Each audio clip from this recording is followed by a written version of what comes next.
Nangangarap na maging isang sikat na MLBB content creator na maging katulad ng ibang mga sikat katulad nila Inuyasha at Misaki at madami pa. Ikaw isa ka din bang small content creator kagaya ko? Ako kasi noon nung wala pang nagsusuporta sa akin ay nag-upload pero ako nagsimula talaga ako mag-upload sa TikTok. Alam nyo ba kahit 5 views lang ang video ko ay natutuwa pa rin ako kasi may nanonood sa akin. At kahit pa man ganun ay hindi pa rin ako tumigil sa pag-upload kahit na pangit ang video na ina-upload ko. Lagi kong iniisip na kung may pag-asa ba ako na maging katulad ng mga sikat na content creator. Alam nyo ba na kapag may maglalib ay lagi talaga akong humihingi ng skin sa mga sikat na content creator.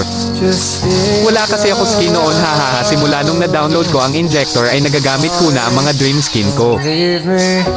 Nung umalis si mama at pumunta ng Manila para doon magtrabaho doon ko naisipan na ay kwento ang buhay ko sa Facebook at sa TikTok. Alam nyo ba nung paggising ko hindi ako makapaniwala na dumami followers ko at nanonood